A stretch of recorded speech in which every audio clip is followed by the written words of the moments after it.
যেতে হবে খালি হাতে, যেতে হবে খালি হাতে, সঙ্গে কিছুই যাবে না।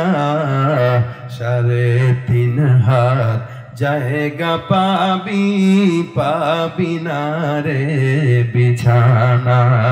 আজকে তুমি যাদের লাগি শুধুই পাগল পারা, যেতে হবে একা একা, কেউ যাবে না তারা। ছাড়তে হবে মায়ার বন্ধন, ছাড়তে হবে মায়ার বন্ধন, সাধেরি বালাখানা। 3.5 হাত জায়গা পাবি, পাবি না রে বিছানা। 4 বেহারার পালকি যেদিন আসবে রে তোর দ্বারে, বন্ধু বান্ধব আপন যারা কাঁদবে যারে যারে।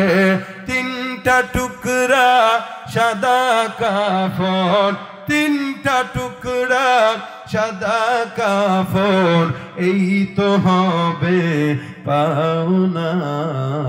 3.5 হাত জায়গা পাবি, পাবি না রে বিছানা। যাওয়া লাগবে না। উদাহরণস্বরূপ বুঝবেন, ওই বান্দাটা 100 খুনের অধিকারী বান্দা এখান থেকে রওনা হয়ে গেল, যাবে কোথায়? উদাহরণ তো টেকনাফ, কক্সবাজার, এখান থেকে টেকনাফ পর্যন্ত গেল। আজরাইল চলে আসলো, হায়াতটা শেষ হয়ে গেল। বান্দা তো তওবা করতে পারলো না। এখন বান্দা কি জান্নাত পাবে নাকি? কেমনে পাবে? বান্দার 100টা গুণের ক্ষমা, বান্দার 100টা খুনের গুনাহ বান্দার আমলনামায় সুন্দর করে জমা আছে, এটা কিন্তু মাফ হয় নাই। 1টা 2টা খুন হলে একটা হিসাব, 100টা খুন। অল্প রাস্তা, 8-10 কিলোমিটার রাস্তা গেল, এখনো পর্যন্ত বহুদূর বাকি।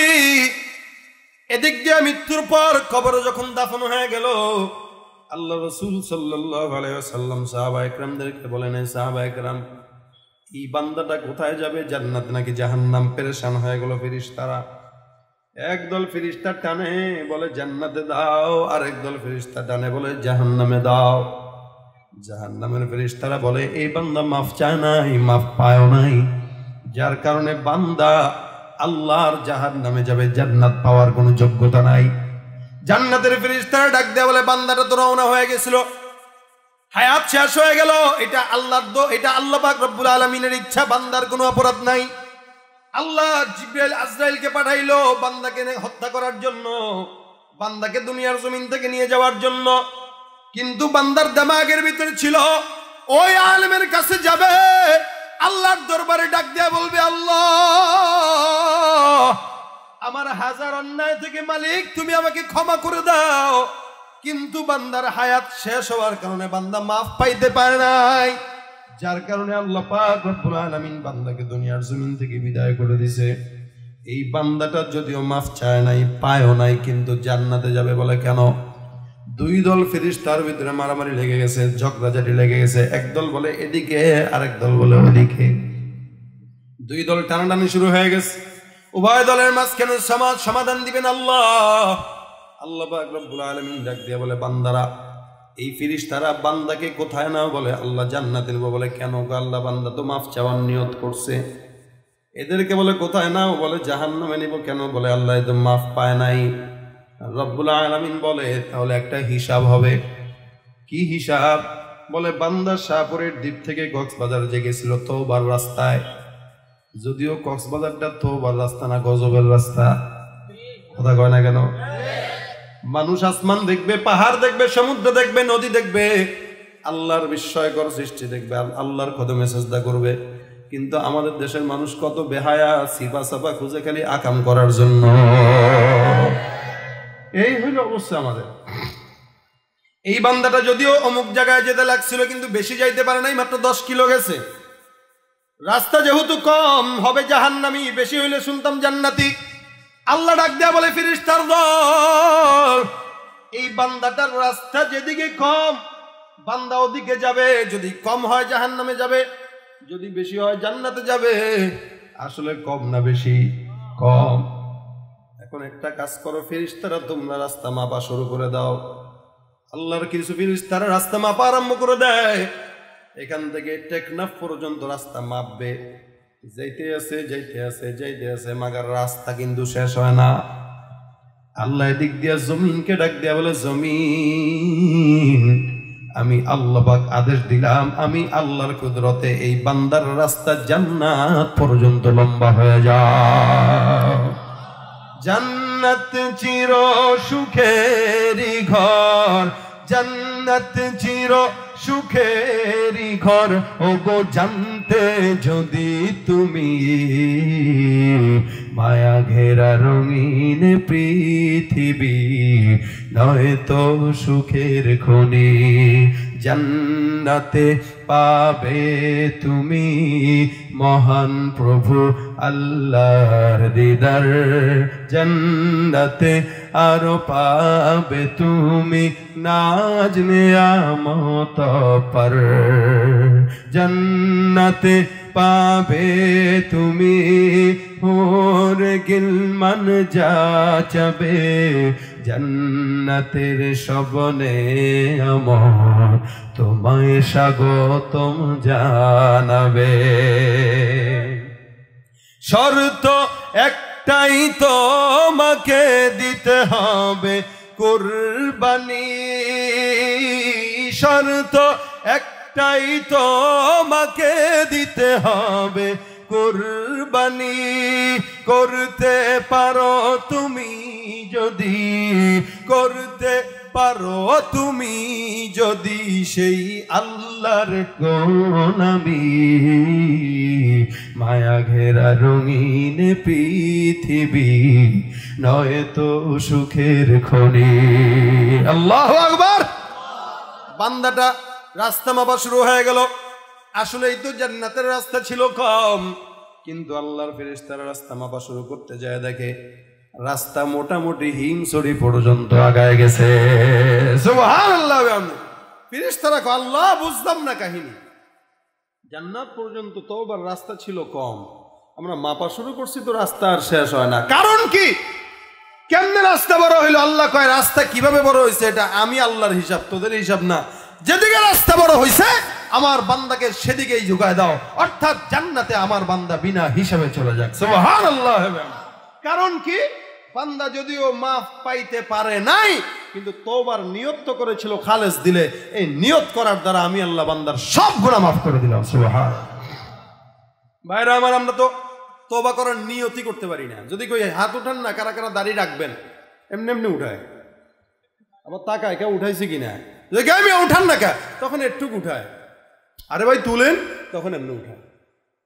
মানে ওর হেদায়েত পাওয়ার ইচ্ছাই নাই, তার ভালো হওয়ার কোনো ইচ্ছাই নাই, যার কারণে আল্লাহ তাআলা মাফ করবে কিভাবে? আরে বান্দা নেকের নিয়ত করার সাথে সাথে সওয়াব লেখা শুরু হয়ে যায়। সুবহানাল্লাহ। আসতে কয় কেন? নেকের নিয়ত করছেন, নিয়ত করেন আজকে ফজরের নামাজ পড়বেন কারা কারা, আল্লাহ পাক কবুল করে বলেন আমিন। এই যে নিয়ত করছেন, সওয়াব লেখা শুরু হয়ে গেছে।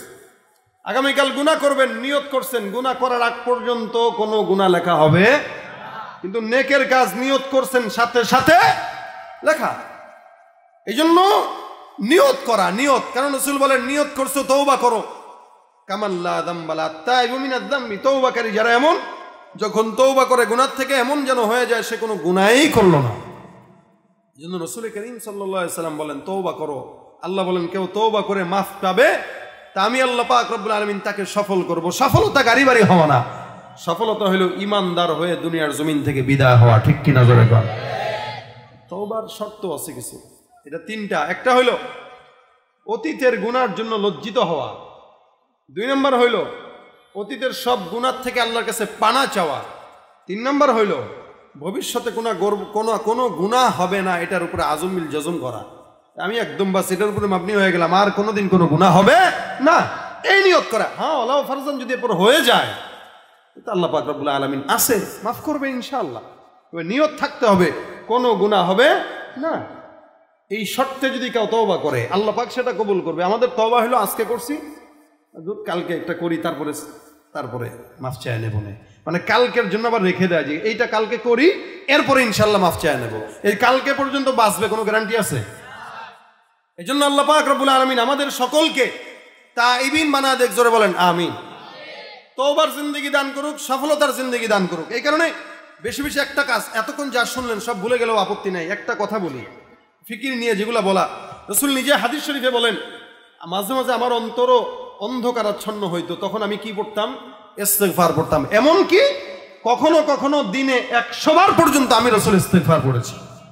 আল্লাহ রাসূল যদি 100 বার ইস্তেগফার পড়ে, আমাদের কি পড়া দরকার আছে না?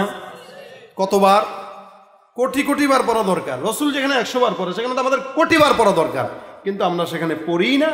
এজন্য আজকে থেকে নিয়ত করেন, অযথা সময় বসে রয়েছেন, কাজ কাম আছে, হাতের কাজ আছে, পায়ের কাজ আছে, জবানের কোনো কাজ নাই। জবানের কাজ থাকবে আস্তাগফিরুল্লাহ। বলেন কি জবানের কাজ কি?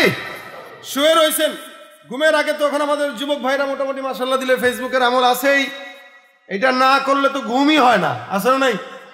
মোর জওয়ানদের কথা বাদ দিলাম, দাড়ি পাকাওয়ালা বুড়ারাও এই রোগে ধরা খেয়ে গেছে। আরে কথা কয় না?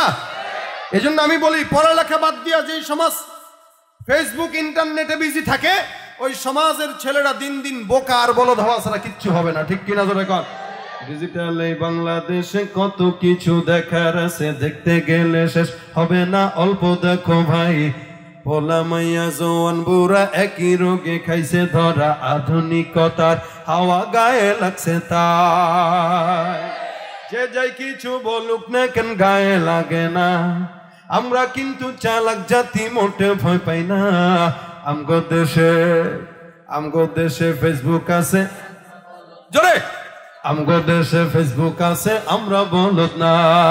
আদব আখলাক কারে বলে কিছু জানে না, বড়দের সম্মান করা মানতে পারে না। একজনে একাধিক আইডি চালায় ভাই, ফেক আইডির নাম কত প্রকার তারও জানা নাই।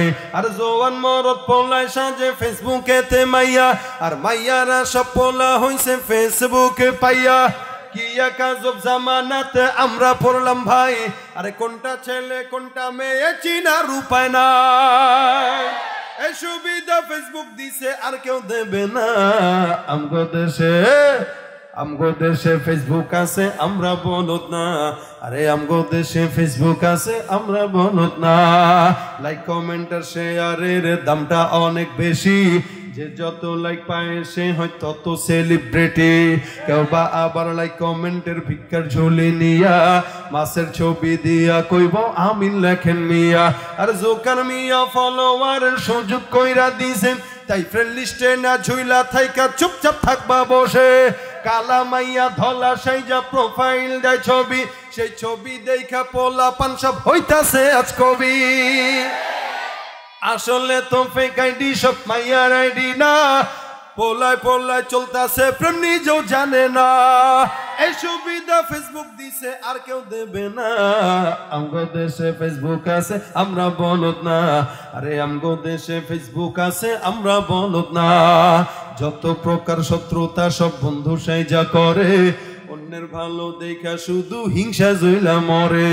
পড়ালেখা কর্মকাণ্ড সবকিছু বাদ দিয়া, পিচ্ছি পোলায় চালায় ফেসবুক গভীর মন দিয়া। দুই বন্ধুর মাঝে যদি ঝগড়া বিবাদ হয়, আর সরাসরি না কইয়া সব ফেসবুকে দেই কয়। ফেসবুক এখন সংসদ আর হাইকোর্ট হইয়া গেছে, আর বকলম সব বলদ গুলা বিচারপতি হইছে। যখন তখন মন গড়া রায় করে ঘোষণা। আমগো দেশে ফেসবুক আছে, আমরা বলদ না। আরে আমগো দেশে ফেসবুক আছে, আমরা বলদ না। ঠিক কিনা? বেশি বেশি ফেসবুক চালাবেন, সওয়াব হবে।